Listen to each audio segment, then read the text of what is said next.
you can still use the device because the end zipper's open. You can see it right here.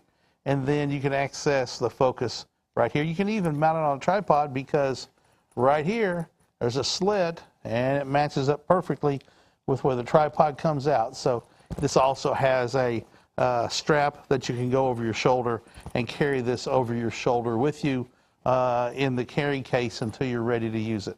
This is the Alpen Apex 20 power to 60 power by 80 millimeter diameter objective lens. You're going to be able to zoom in from 20 times what your eye sees to 60 times what your eye sees. A really powerful tool when it comes to bird watching, outdoor sports, animal watching, whatever. This would be good for the beach, watching boats go by. Just a fantastic device in a lot of different ways. As I said, it does not come with the tripod that's on it. You'll have to buy a separate tripod for it, but those are out there as well. We don't sell tripods like this, so you can't buy one from us, sadly. So, moving on down the line, and we're going to move to, let's see, what do I want to talk about? Let's talk about a good starting pair. Go to the other end. That was an expensive device for birders. A very inexpensive way, the 8x42 National Geographic binoculars. These are a fantastic entry-level pair of binoculars that you can pick up on the Amazon Live, or I can say this now because we haven't flipped over yet, or go to explorescientific.com and you can pick up a pair of these National Geographic or Alpen, what is it? Alpen, no, it's just Bresser. BresserUSA.com. So you can go to BresserUSA.com and also look at our Alpen and Bresser lineup of binoculars as well. BresserUSA.com. I believe Alpen Optics or Alpen something goes to it as well. But these 8x42 binoculars means 8 power eyepieces right here, 42 millimeter objective lens. Nice, compact, inexpensive pair of really good binoculars. They have been selling like hotcakes. Up. They've been selling like hotcakes. People really like them. They got a lot of good reviews by customers who have bought them. They're very firm. You do a twist, they don't wiggle. So if they go wobble back and forth, wobble back and forth, it's not a good pair of binoculars, and you consider buying another pair. These National Geographic 8x42s don't have flexure. Going to be a good pair of binoculars. Really comfortable grip. You can feel the grip and get a hold of where they are. Good place to put your hands and just come up and put the binoculars up to your eyes and off you go, just like that.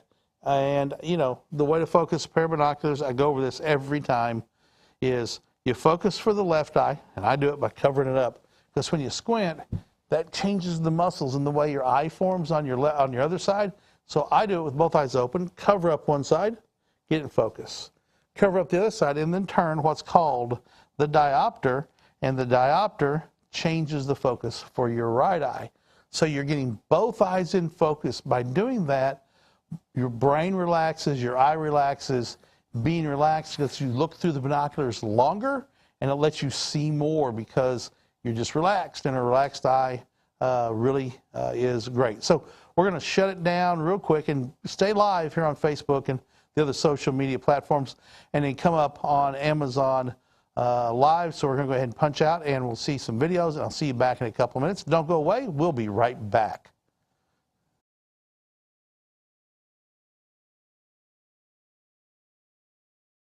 Hey everybody, Kent Marts here from Explore Scientific. Today I'm going to teach you how to polar align your telescope using a broom.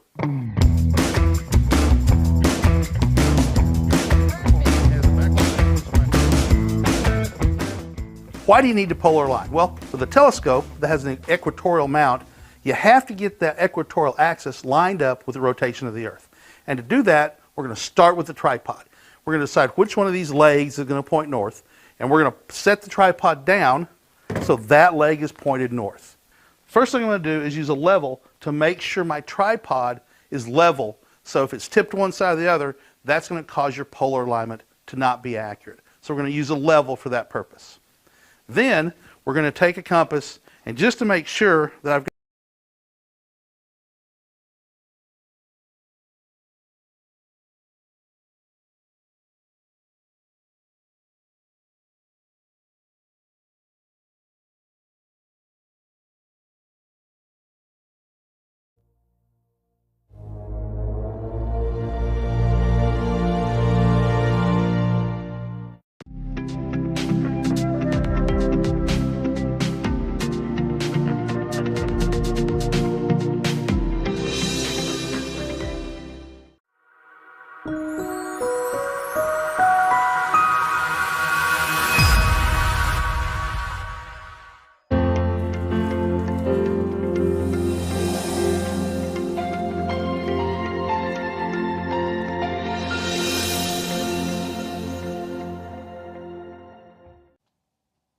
Hey friends, Kent Marts here on Amazon Live. Thank you for joining us.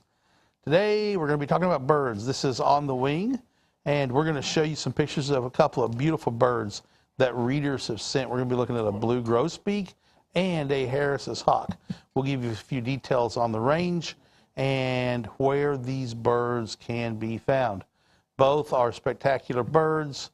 One is an amazing raptor, the other one is a songbird. So we're looking at today birding supplies, birding things, right? So we're going to talk about binoculars and a spotting scope. I'm going to mix and match here a little bit to break things up. Starting out with the National Geographic 8x42 binoculars. These 8x42 binoculars are a fantastic, inexpensive way to get started in the hobby of birding. Birding means you're going out looking at birds by finding them by their sound or seeing them fly and then trying to identify them. One way to do that easily is that I have a couple of these. The National Geographic Field Guide to North American Birds. It should be over in your carousel here on Amazon Live. You can get that book and it becomes a great aid in utilizing or in finding out what bird you're looking at. There's also apps out there that you can take pictures with your phone, but oftentimes when you're looking through a pair of binoculars at them, you know, you don't have time. It's hard to take a picture at that point. And, you know, most smartphones can't blow up really big when the bird is 30 or 40 feet away to be able to see any details. And therefore, you need to memorize what the bird looks like and then look it up in the bird book. I did that a couple of weekends ago, saw a sparrow, I knew it was a sparrow, flipped through the pages of the sparrow looking for the chestnut crown and white eye stripe, and what did I find? I found a chipping sparrow, which I had seen before, but not since I started my life list, and so I added that to a bird that I had not seen before since I started my life list, which is a record of how many birds you've seen over the course of your life, individual species. So you can look at chipping sparrows again, but you can't add it to your life list because you've already got it on there. So, you know, there's a way to sort of, I don't want to be competitive, but just to see how many birds you can find. And I think the goal of most birders is 600, which is a lot of birds to see in North America. And to do a lot of that, you have to do a lot of traveling to get a lot of those birds. So back to the National Geographic binoculars. Fantastic way to get into the hobby. An inexpensive pair of binoculars is the way to go. You get into it, you do it a little bit, you find out you like it, you start studying a little bit more, you decide, yes, I'm going to keep doing this. So what do? You buy a better pair of binoculars. And we're going to talk about a couple of sets of binoculars here in a couple of minutes. And here comes my Amazon Live first sneeze of the day. It's the weirdest thing. I get about here every time, and I have to sneeze. Paul, you need to hear that coming. Cut my sneeze off for me next time. I generally do it twice, sometimes 3 times. Hopefully that'll be the first one. $500 for a cough button. $500. Just turn my mic off and turn it back on. Doesn't work that way, huh? Okay, we're not paying $500 for a cough button. So if you have any questions, comments, ideas, whatever, feel free to click that chat button and it'll show up on my monitor and we'll be able to talk about whatever it is you want to talk about, birding or otherwise. I'm good for a lot of birds that I see around here. Not good for, I'm decent on some other birds. Yeah, catbird will hang out all season at your house. They're here all summer long. They're in their breeding range and their summer range, and you'll see catbirds, and they're grayish, brownish, depending on the light, but I see them almost always as gray to black. They have sort of Paul notes a mohawk. They have a crest, and they're beautiful songbirds, and they sound, when their general call is sort of a meow, which is why they're called catbirds, because they meow. So, good morning, Kerdapia Moshin. Hello. I know I butchered your name. I apologize for that. Thank you for joining us. And for those of you out there watching, if you haven't clicked the follow button and you're so moved, click that follow button. The more people follow, the more the Amazon algorithm pushes us out to more and more customers and people who are interested in these sorts of things. And we would appreciate that follow. And Kurta Paya Moshing, just hit the follow. thank you, sir, very much. We appreciate that. That shows we've earned your interest, and we do appreciate everyone sharing their time with us because you're giving us your time to watch the show. We work hard to sell products, but we also work hard to do a little bit of education. So, Paul, you want to show those pictures of the Harris's hawk first? We got a couple of pictures here. Yeah, the hawk. Let's do the hawk. Oh, you got blue grosbeak up? We can do the blue grosbeak, whichever one's easiest for you. Let me know when you get them up. So, preloaded? Here we go. So, is it a blue grosbeak? Yep, that's a blue grosbeak. Okay. So, and it's not a grosbeak because it's gross. It's grosbeak because it's GROS, which means large. It's got a very large beak. As you can see, it's a blue-chested bird with brown wing bars. That's a picture of it up on a tree, and there's a third picture as well. These were given to us by Carl Burghardt. He lives in the United States. These birds in the breeding range are across the southern half of the United States with a weird little spike that goes up north through Kansas, Nebraska, and South Dakota and penetrates up a little bit into North Dakota. Now, as you know, birds don't see our maps, and the maps are only as good as the sightings. And, you know, oftentimes birds are seen outside their range down the published map because birds just don't follow our maps. So that's the blue grosbeak. It was a long ways off, and he had to crop in on that, but a spectacular bird. It's a different color than an indigo bunting. Indigo bunting is darker and much smaller.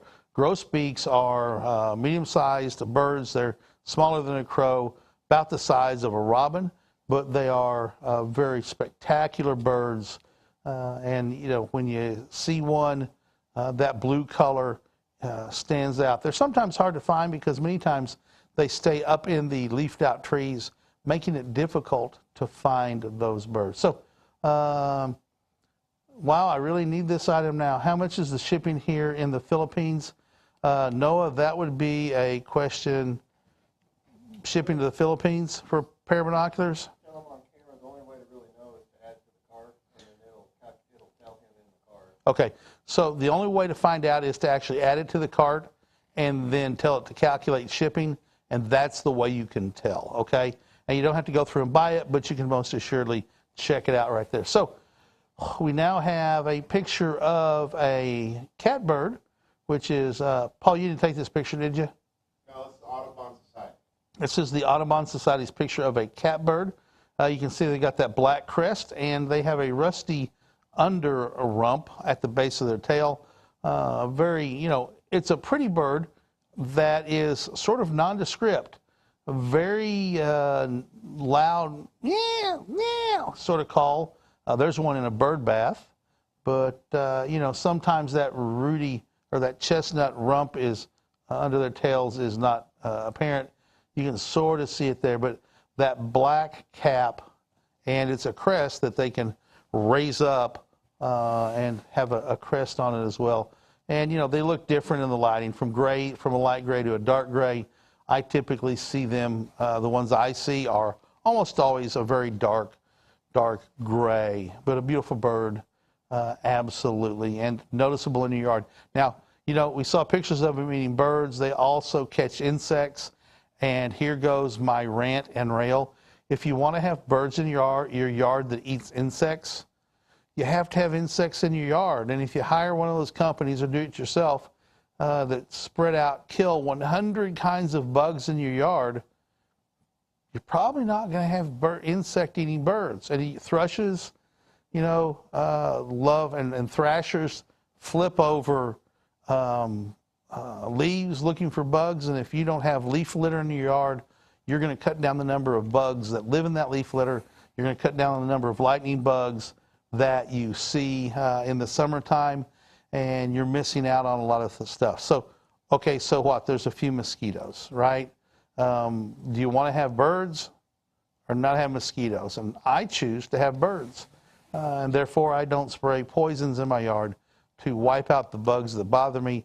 Now, for mosquitoes, I do go, and mosquitoes is the main reason people spray their yards.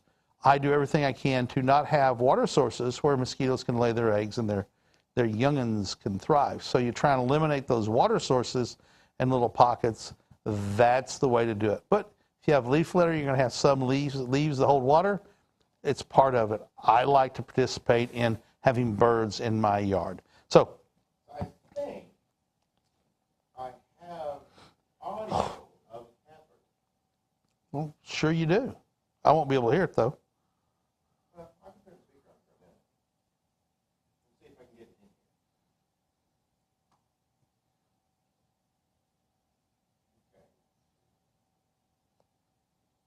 here. Working on the sound of a catbird. So tell me when you're ready to try it, or if it starts, tell me. So this is a great pair of binoculars, great starting price. You know, shipping to the Philippines, moshing is going to be probably expensive, but you know, after you put it in the cart and find out, I would appreciate it if you give us a chat just so we sort of know. So I'll have that kind of idea. We're looking at a lot of code right now, Paul, on the screen, it looks like. So let me show you a little deal about the binoculars. Almost all binoculars will do this. The stuff I have to go through to make your show work. We have an Alpen binocular mount. So what this does is you can unscrew. Ooh, I just touched the glass and got it greasy. Oh, well. That's what happens when you have the show models. So this little thing right here is going to unscrew, and it's going to expose the little hole in there where it came out of. Up, where it came out of. So there, I've removed this so it exposes this hole right here. Now then, I'm going to have to lay them down to do this, Paul. So you want to go back to the wide view? Because I don't have 3 hands. COVID did not cause me to grow a 3rd hand.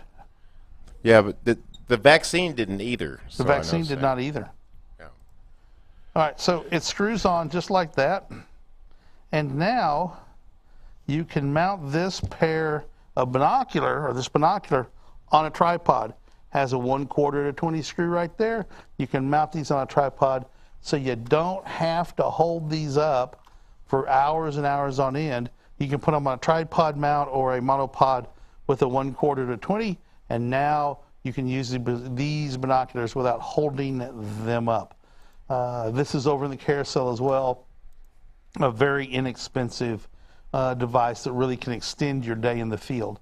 Also over in the carousel is a window mount tripod, so you can roll your car window part way down or part way up, depending on how you want to look at it, and mount a spotting scope or binocular on your car window so you can look out across and see those. So it ties you down a little bit, and you can't be quite as flexible as handheld binoculars, but it also gives you a more steady view. Are you ready for a catbird? Catbird. Let's hear it meow.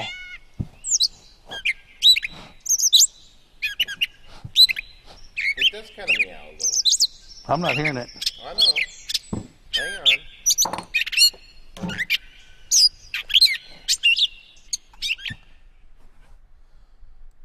see here.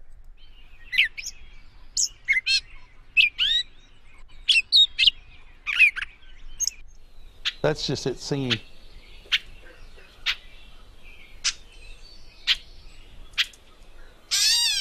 There we go. That was it. Right there.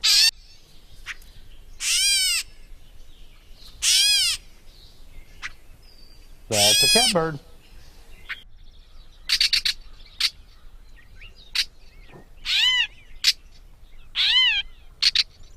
Kind of sounds like a cat, sort of. I mean, if you're in your yard and hear it, you go ahead. I'm hearing myself, so if you're out in the yard and hear that, it sounds like a cat. You know, you literally will start looking around for where's that cat at, and it's a very cool sounding bird. Not, you know, blazingly brilliant like the blue grosbeak is, but most assuredly a fine bird that makes most of North America its home. Haven't looked at a Blue grosbeak? blue grosbeak, grosbeak. So while you're doing that, we're going to talk about the Alpen 8x26 binoculars. These are over in the carousel as well. Also, the shirt I'm wearing, well, not this shirt, of course, but the Habit brand shirt I'm wearing is over in the carousel. Very nice shirt. They are very comfortable. Vented back. They breathe well. Love these shirts. Wear them almost all the time. $39.99 over in the carousel today. You can pick one up as well. And it's actually even the same exact color I'm wearing, this wonderful peach color. So, Halpin 8x25 binoculars, a nice compact pair of binoculars. This is the kind of binoculars, this very compact. They fold down. They fit into the pocket of this shirt with no trouble, and I can even close it. And there we go. I've got a pair of binoculars with me all the time if I want them. So if I'm out in the yard working or on a hike or fishing or something, I got a pair of binoculars really close by. They'll also fit in a jacket pocket, coat pocket, all sorts of places. It's the Audubon doesn't have a blue grosbeak. Cornell Lab does, all about birds. We'll have the sound as well. So here we go. Nice binoculars, 8 power by 25. If you want a pair of compact binoculars, you have to sacrifice something. So you still get 8 power lenses, but these are 25 as opposed to on these National Geographics at 42. So you can see they're much smaller in diameter. Because they're much smaller in diameter, they're going to gather less light. One of those trade-offs between, compact, light, easy to carry, and a lot of light gathering capacity. Just like anything else, if you want a vehicle that'll carry firewood, you probably don't want to buy a fuel-efficient electric car. You're going to have to buy a pickup truck. You guess you could buy an electric car with a hitch and pull a trailer, but that's an interesting modification for an electric car. Point being, binoculars are tools, just like some cars are really great for racing and other cars are good for getting groceries and a really high gas mileage. You got to pick what you want. Gary Dark started following us. Thank you very much, Gary. We appreciate it very much. We are humbled by earning that follow from everyone who gives us one. Thank you so much. So the Alpin binoculars, these are waterproof and they're purged. They are very well built. They have a rubberized surface. Now you can put a neck strap on them. I just don't, because then they just sort of get in the way up here on the stage. And it also really comfortable pair of binoculars to view through. Same thing. Surprisingly bright, by the way, for being such small binoculars, small in diameter. That's because the coatings on these are engineered to transmit absolutely as much light as possible and give you really good views through the binoculars. I'm going to focus my left eye. Now I'm going to focus my right eye by turning the diopter. Get my fingers on it here and turn the diopter until I get it into focus. And there we go, going slow. Now come back to it. Pretty good right there. Could be a little bit better, but there we go. Noah looking at what he's working on and reading some code he's working on. So anyway, Noah's over there. He's Marketplace Menard. He is the guy that keeps the Amazon platform for us up and running. Here goes Le Blue Grosbeak. This is the female of the blue grosbeak. Well, which will sound different than the males. Usually. They even have a video. So the picture you're looking at right now, if you just saw it and didn't notice how big the beak is, you're going to think that that is possibly a house finch or purple finch. Either way, it's not, because that bill is so much bigger, and the bird is bigger as well. There we go. There's a blue grosbeak. They're about the size of a robin, so they're good-sized birds. By no means little. And what the heck is he eating? Sir? What the heck is he eating? Seeds. They'll eat insects too, but that beak is designed for crushing things. There's a female right there. A lot of female birds are nondescript brown or a little bit yellow. This one is sort of yellowish. They got to hide so that predators don't eat their eggs.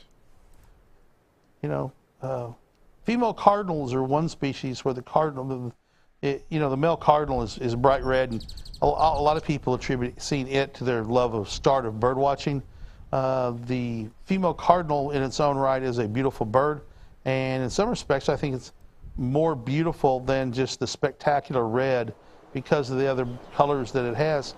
And the female cardinal actually will sing more than the male cardinal does. But here we go. So we've been playing the blue grosbeak sound.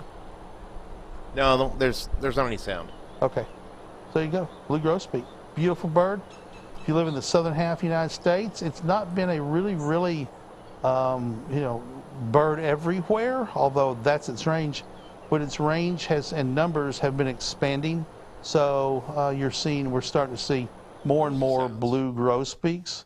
They're birds of the woods and some, near wood lines and brush lines. Look here. A spectacular bird. You got it? Yeah.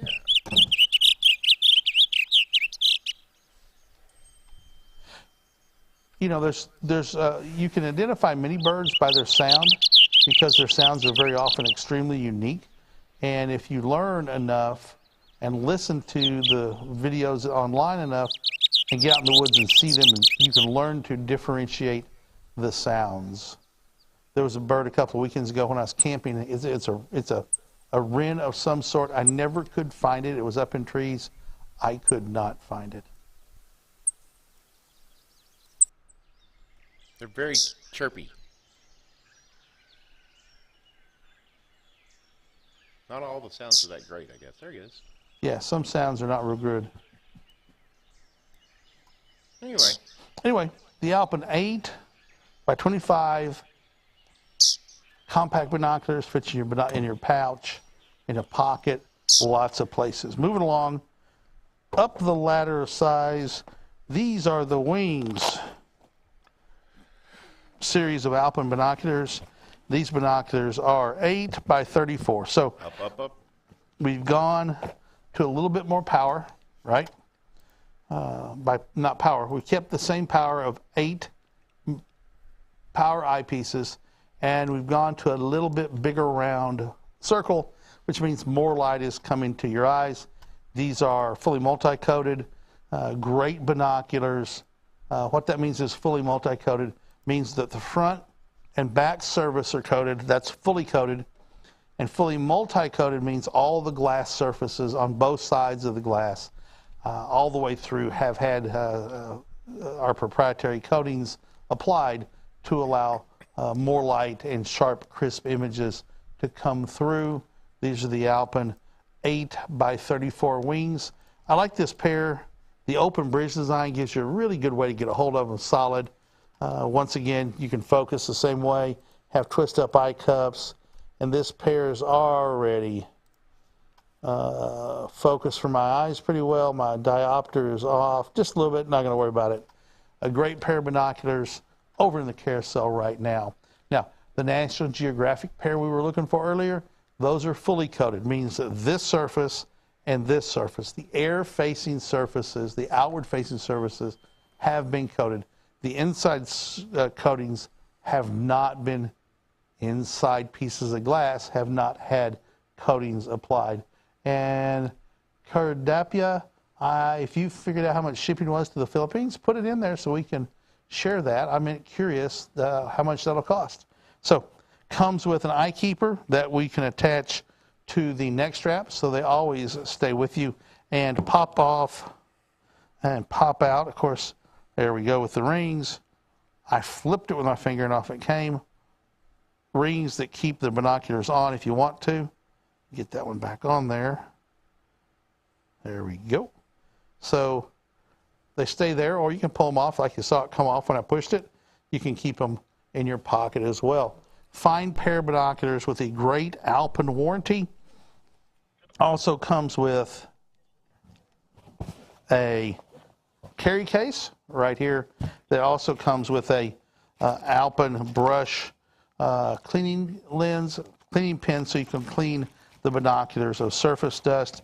You don't want to sit there and lick the eyepieces and then use your shirt to clean them off. I mean, if they're covered in mud or something, be really careful. You can wash these off in running water, but you want to be really careful because every time you touch those glass surfaces and clean the glass surfaces, you're wearing down the coatings that are there. You also run the risk of grinding a little piece of dirt or stick or something that's on there into the glass, scratching the glass. So you want to take care of a pair of binoculars. You don't want to be rough on cleaning them because that's going to do damage as well. And sometimes it gets worse than having these stuff on there. James Dugan asked, they sound better than some of the parrots like I get here. James Dugan lives down in Australia near Sydney. And I'll tell you what, though, those parrots you have down there are truly spectacular birds. But, I would love to come see those, and I bet you'd love to come see these. And it's a great exchange of ideas. John Johnson, Kent Marts, a man of many talents. Didn't know you were such a birder. Yes, John, I do birding. At the Arizona Dark Sky Star Party, which is coming up September 21 through 25 or 4, one or the other, in Oracle, Arizona. The Arizona Dark Sky Star Party is coming up, and we're going to make it's an astronomy event and a birding event. So we're going to make birding part of it. We're going to show up with some spotting scopes, and we're going to have some people there from the local birding community tell us about the birds you can see. So the blue grosbeaks are one bird we're going to be able to see in Oracle. Potentially, it's in their range. The other thing is, what was I going to say? The migration will be going on, so we will also be able to see a lot of birds that are migrating. Okay, here we go. This is a Harris's hawk, Harris apostrophe S hawk, that was taken at Oracle State Park, literally on the very close to the front door of the visitor center. Mike Wiesner, a great friend of the company who is helping with the Star Party, was up there doing something, stepped out of the door and had his camera with him and went to taking pictures of the Harris hawk. As you can see, that you could term this bird lanky. I suspect if you ever think of what lanky means, long legs, this bird has spectacular long legs. It's about the size of a crow, maybe slightly larger. It is a raptor. You can tell by its beak and just its body shape and size. It is a spectacular brown bird. Has some banding on the tail. There's other clues to what kind of hawk it is, but one way is those extremely long legs. We have another picture as well, and they're almost the same. There we go. He's looking right. It is looking right at the camera. We also have a little bit of video of this bird as well, Paul. You want to? There it is, right there.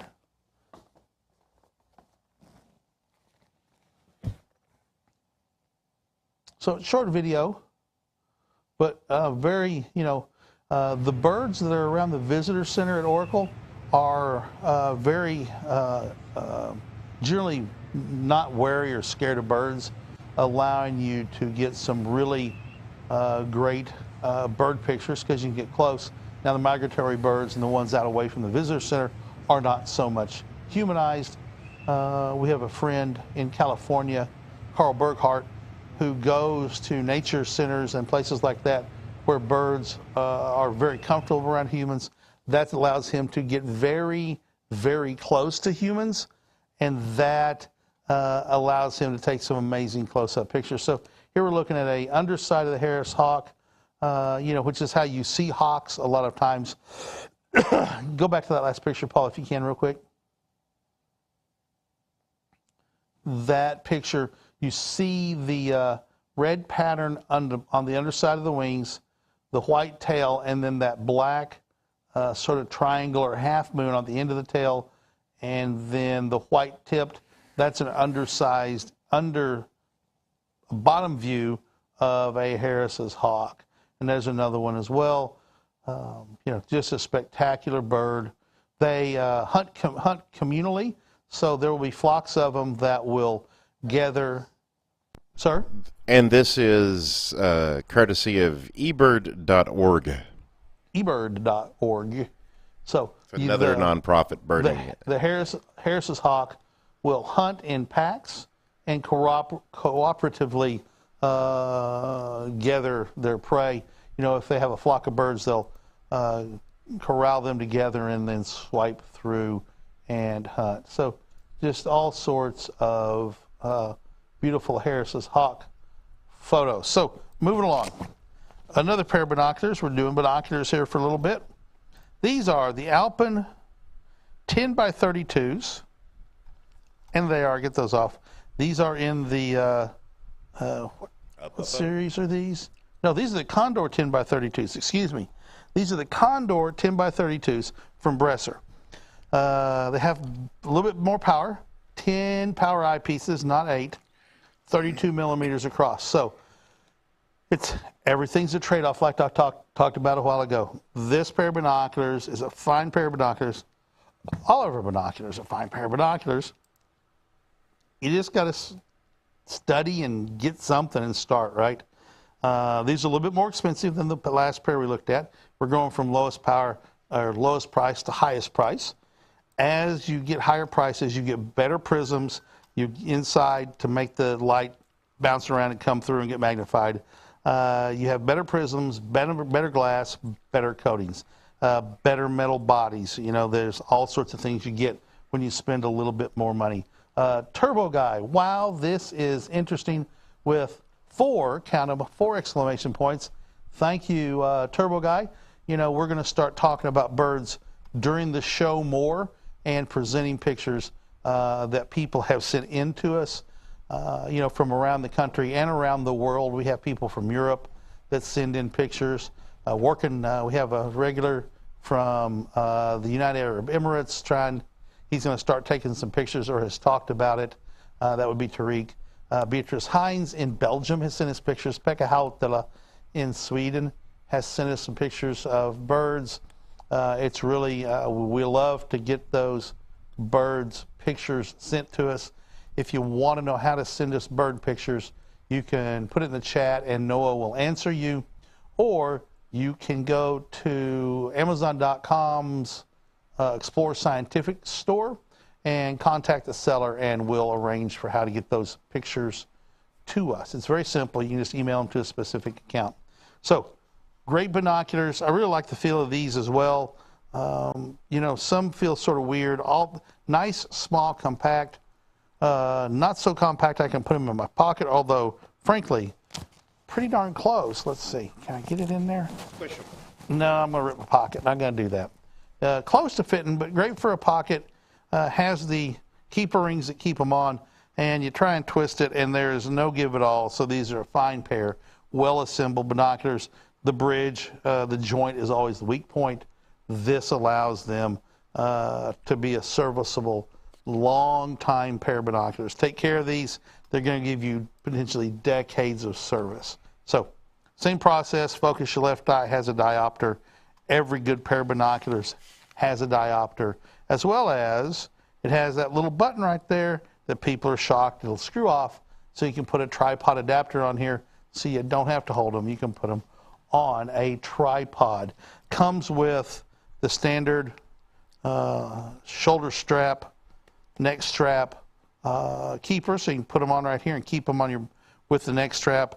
And let's see what comes in. It comes with a bag, a lens cleaning wipe, microfiber wipe, and the neck strap. Now this neck strap is not your daddy's old thick heavy plastic neck strap that would dig into your neck.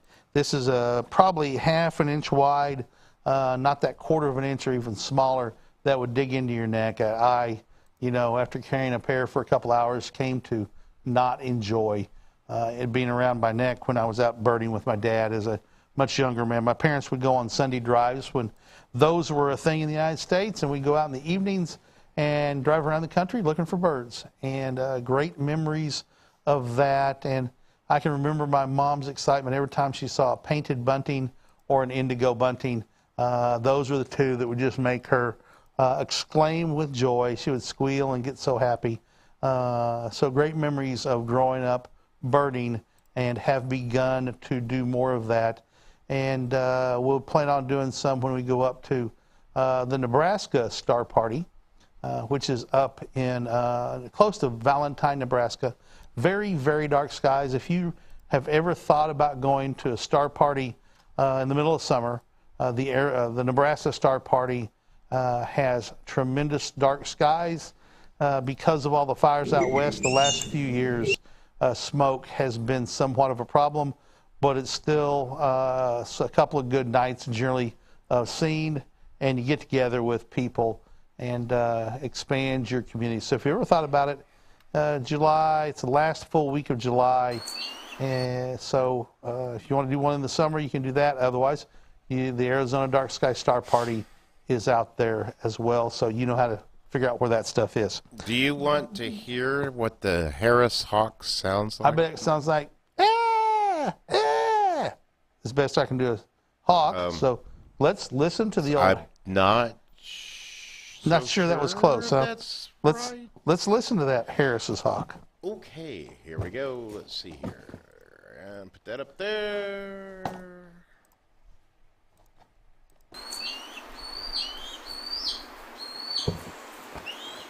Where'd my cord go? I'll play it again for you, Kent, so you can hear it. I can see it. See what the call is, because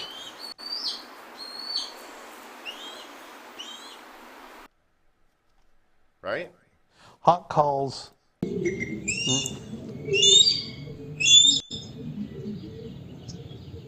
Hawk calls sound a lot alike. Very hard to distinguish them. Some bird calls are unique, but what It's you're not looking at when that quite goes a by hawk. is I think it's called a sonogram. It actually Yeah. is a. You can learn to, Other birds. and you can learn what the call looks like. Well, and this is the kind of stuff. There he is. And you see that pattern, the call looks the same. So you learn to identify them by the sound pattern on the recording as well. Here comes some more.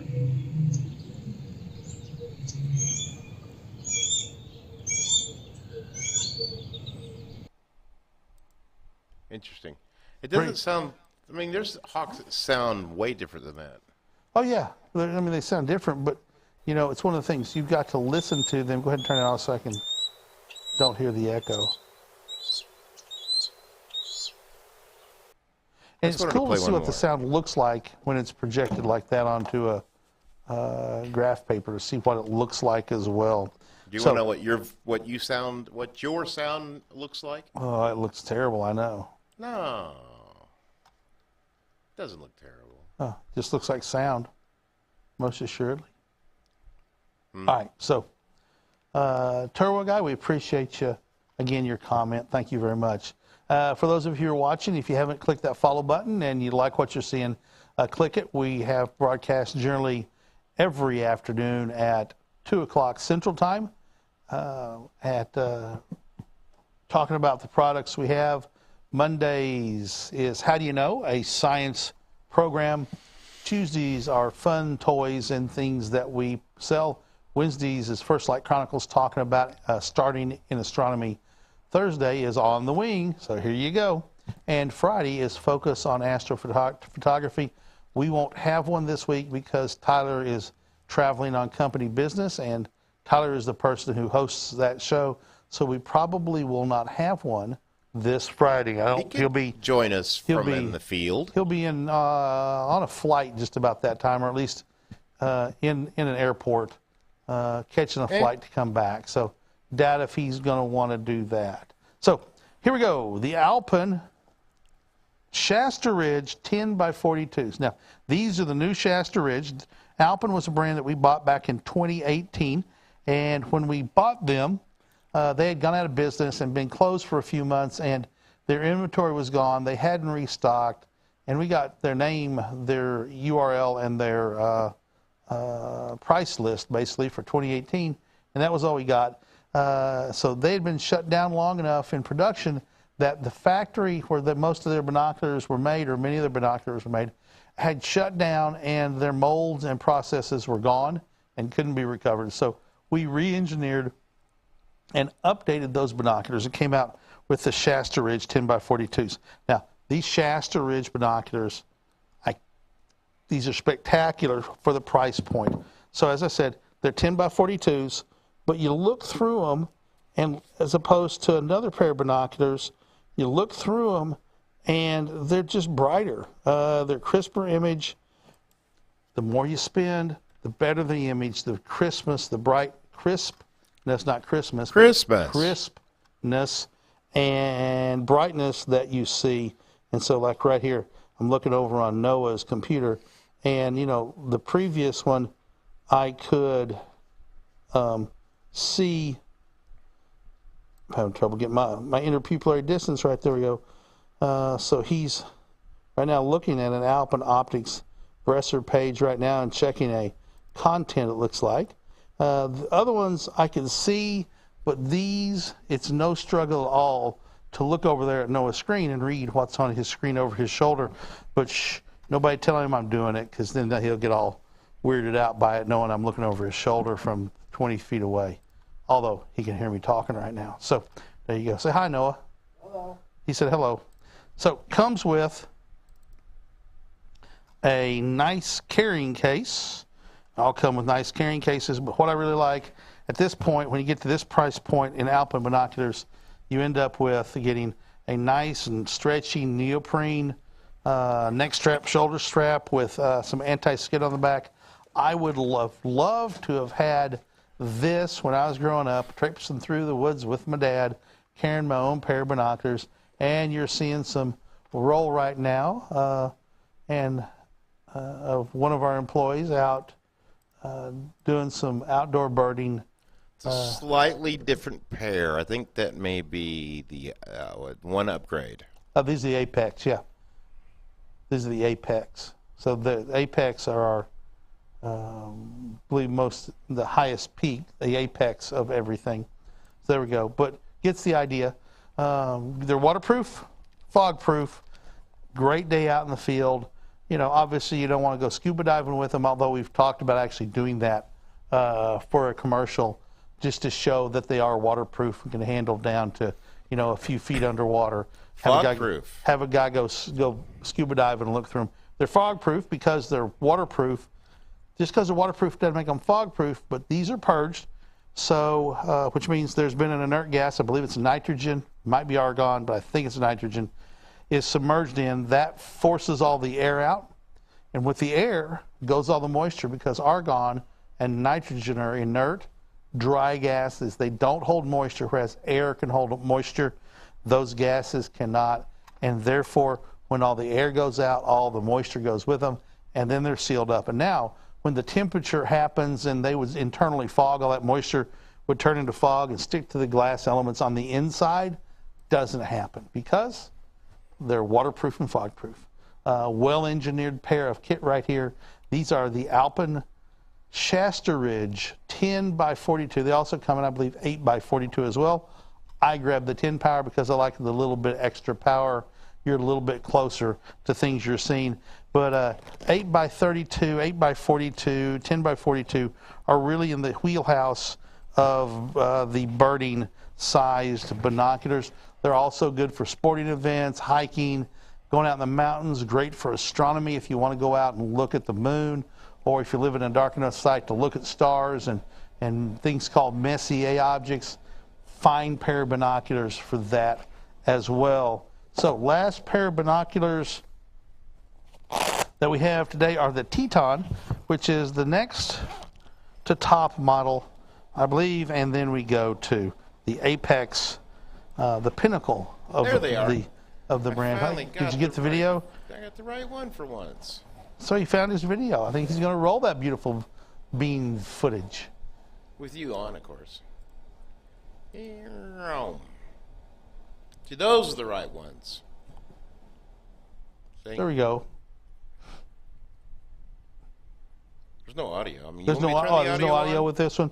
Outdoor enthusiasts, clearer, brighter viewing under all conditions. Shasta Ridge binoculars meet the extreme all-weather needs of today's active adventurers. When your goal is top performance and great value, the Alpen Shasta Ridge is your best choice. The outdoor scene.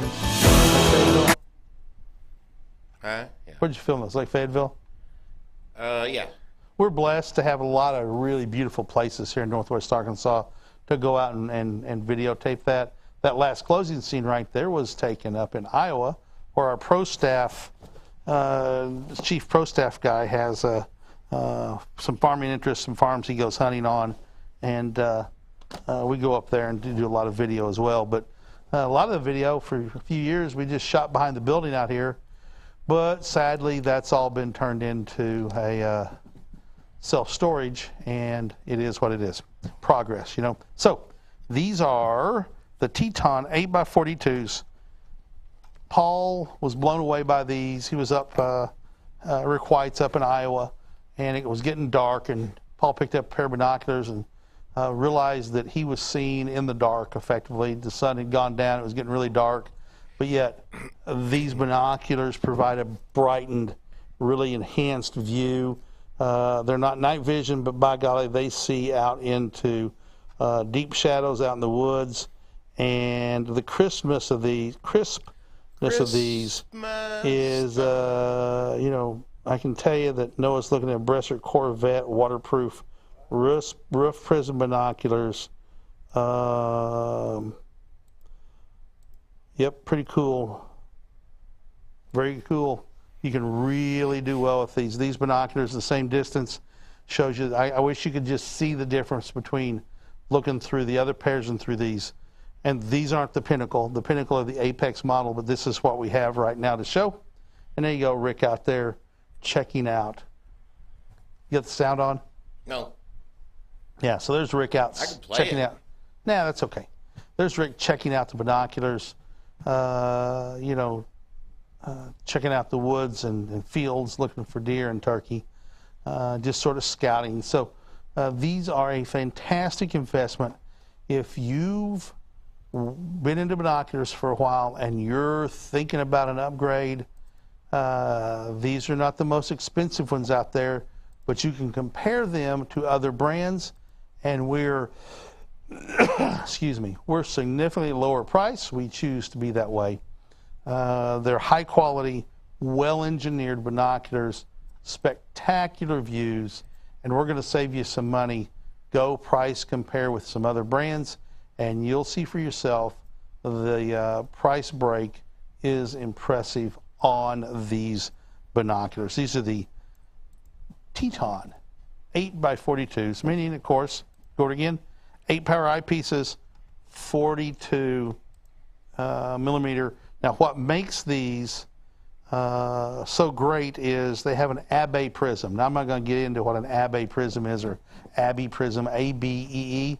You can look that up, but it is a special prism that transmits more light. It's better glass, it's bigger, it's heavier. That's why these are bigger, because they got bigger prisms, heavier prisms. This pair of binoculars has some heft to them.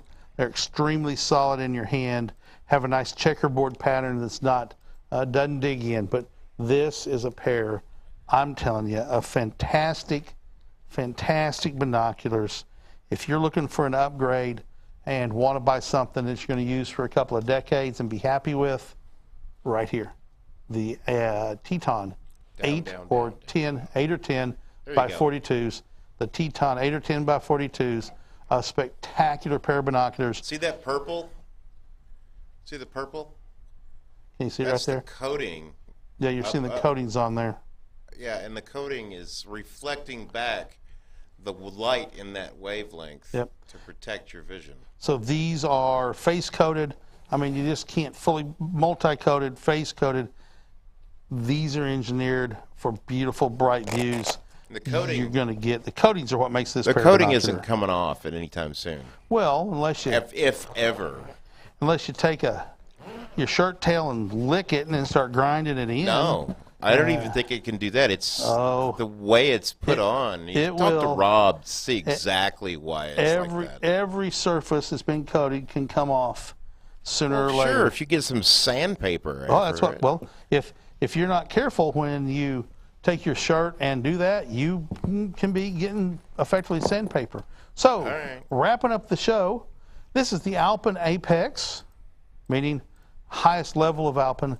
This is a spotting scope, so this is a telescope basically that's designed to spot game or look at birds or stuff. It has a eyepiece that zooms. It's a zoom from 20 power to 60 power, just like that. There you go. And you can zoom in on your subject by that much. Has a coarse focus knob and a fine focus knob, as well as a good eyepiece up here. Look through it. Dew shield on it comes out. It has an 80 millimeter objective lens, so really big, round piece of glass that's got fully multi-coated. All the light's getting sucked in and squished down to the eyepiece going into your eye. This is a beautiful, beautiful spotting scope. Now, it does not come with a tripod. I grabbed this one from another item in the studio, but you can attach it to a tripod. That's what I'm showing you here. And if you need a better viewing angle, look at that. You can loosen that screw, roll this down, and now, if I just want to sit here and just look through the spotting scope like this, I could rest on the railing or a picnic table, and it's real easy to look through, right? So you can find what's a comfortable viewing angle for you. And if you need to turn it, you can simply just turn it like this and follow your subject. If your subject's moving, you can simply just keep following it across in the field or whatever. Or, you know, if it's a bird that's on a branch, you can move it to find the bird and use it that way. Spotting scopes are one of the great things to use for birding. If birds are flitting around a lot, it becomes a challenge. That's why you always need a pair of binoculars. But for birds that are roosting or don't move much, this is a fantastic tool to use. It comes with this protective sleeve. You can put the sleeve on it and still use the spotting scope because, see, the end comes open. How about that? And there's a hole right there so you can mount it on a monopod or a tripod, just like that. Comes open. You can get to the focuser. You can what do you need me to do, Paul? I was just having you look to see that we're running B-roll. Oh, there we go. Running B-roll. There we go. You have to get like a Proctor sign that hold it up, a big yellow thing. I know it's B-roll. So I get to talking and don't look at the monitors because, you know, I'm looking at the product. So the nice waterproof case, a water-resistant case. It's a waterproof device, but you want to still keep it clean and protected. So you're going to get a lifetime of use out of this. You got to protect it. So there you go. You're seeing all the things on it, and it comes in a really big, nice box. Big thing like this comes in a big box. So we're about see how my yard in the middle of town looks like the woods. Yeah. Well, because it is. You only mow your yard once a year. That's not true. I had a house, and it was basically in the woods in town. And most years I mowed my yard 3 times. And good. It was just fine. Nobody, it was just, you know, a little bit of grass and shade and what it is. Birds galore, birds galore. What it is, see here. Most of my yard, all these, let's see, go back, right there. Those are all those Texas strawberries. They're really bitter strawberries that you don't eat. Yep. But they grow like crazy. Which makes a great ground cover. It's a natural ground cover. You're going down the road. Natural yard's the way to go. Turtles hide in there. You know, when you have all one kind of grass, it's called monoculture. And people complain about having monoculture agriculture, and then they have one species of grass and they put fertilizer and stuff and bug killer on it, and they don't complain about monoculture grass. But, you know, mixed grasses, native grasses in your yard do the best. They don't require massive amounts of water or fertilizer to keep them going. One thing I did for years, I would rake up or had actually a leaf vac and vacuum up all the leaves in the yard. I finally started just mowing them and mulching them, running a mower over a bunch of times and mulching them down. And yeah, I got covered with a lot of dust, but the yard loved that because I was putting nutrients and natural nutrients back in, chopping them up, sped up the decomposition, and the yard just loved that. The bugs loved it. The birds loved it. It was just I've good got this for itty them. bitty woodpecker that lives in my yard, and he goes around and makes some little homes, which then the sparrows take over Get a after he's picture of done. said little bird. Huh? Get a picture of said little bird. You Well- got the gear. I've got him and his arch nemesis. Get pictures. See, it says arch nemesis. I'm not seeing it. There you go. Oh, lay pussycat. That's the tree. I didn't cut it down because the little woodpecker, he made a nest in there. So I left it. Now he's gone, but the sparrows live in there now, and the cat's like, Let the cat get all the house sparrows it can. House sparrows being an invasive species brought to the United States from England that in many places overwhelm the native sparrows and other birds that fill that niche. But it is what it is. Anyway, we appreciate everybody who's been on the show today. Thank you very much for giving us your time. We appreciate it very much, and thank you for it. And for the couple of follows we picked up, bless you for trusting us with that follow. Thank you very much. Tomorrow we'll be on with Focus on Astronomy. I'll probably be doing talking about the Exos 100 mount as a go-to tracker. You can put a camera on it. You can put a telescope on it. It has go-to functionality. A fantastic item to get you started in astronomy as well. So for Paul Newton, the disembodied voice that you heard running the control booth, making things look good and does as much as he can to help me, and I need more, but he does a great job. then you get mad at me. And I don't get mad at you. Frustrated sometimes, but not mad. I'm just trying to help you. And then over on the Amazon desk is Marketplace Menard. He keeps everything up and running and works on content and better descriptions, and it's a big old job he's got. And everybody else here at Explore Scientific, we thank you for watching. We'll see you tomorrow. And then we'll be off for the weekend and back here on Monday. Have whatever's left of Thursday, and for those of you who may be watching where it's already Friday, make the best of it. Bye-bye, everybody.